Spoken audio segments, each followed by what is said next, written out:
Ok, alors on continue avec le limiteur cette fois-ci, qui est un processeur dynamique de qualité mastering qui va nous permettre d'écréter en fait nos signaux. Donc c'est quelque chose qui fonctionne aussi bien sur une piste individuelle que sur une piste master. Et avec ça, on va pouvoir s'assurer que notre signal ne dépasse pas la valeur, quoi, le taux qu'on aura nous-mêmes défini au préalable.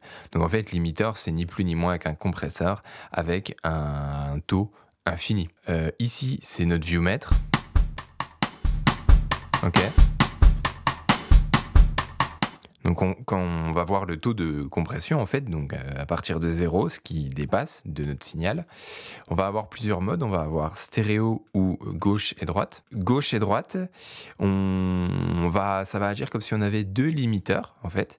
Et à partir du moment où on va avoir une crête qui dépasse à gauche ou à droite, notre limiteur va se mettre en route. Donc c'est pratique, mais ça diminue l'image stéréo. Et stéréo, lui, à partir du moment où on a un signal qui dépasse, que ce soit à gauche ou à droite, il va faire son travail et il va limiter notre signal sans se poser de questions. Ici, le scaling, en fait, ça va nous permettre de fixer un plafond et à partir de ce plafond, notre signal va commencer à être compressé. Donc par exemple, vous voyez, là, je veux pas que ça dépasse les moins 20 dB, et voilà, à partir de moins 20, ça commence à travailler.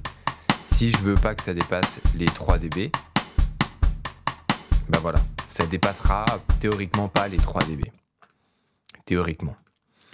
Ensuite, ici, on va avoir la commande de gain, qui va nous permettre d'augmenter justement notre signal. C'est un peu l'intérêt du limiteur, en fait, c'est d'augmenter notre signal jusqu'à une certaine valeur et de faire en sorte que ça ne dépasse pas trop ces valeurs.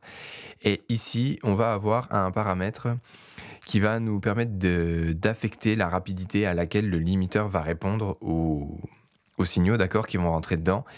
Et donc, on va pouvoir avoir une réponse qui sera très courte, mais par contre, en autorisant une réponse courte, on va avoir un taux de compression qui va accroître et du coup la distorsion va se faire entendre principalement dans les basses fréquences.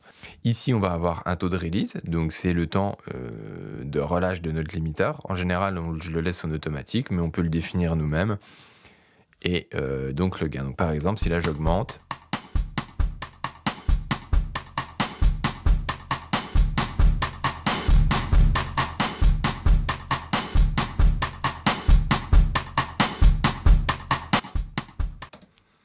et voilà, il n'y a rien de plus sur le limiteur, ça reste un effet en soi très simple.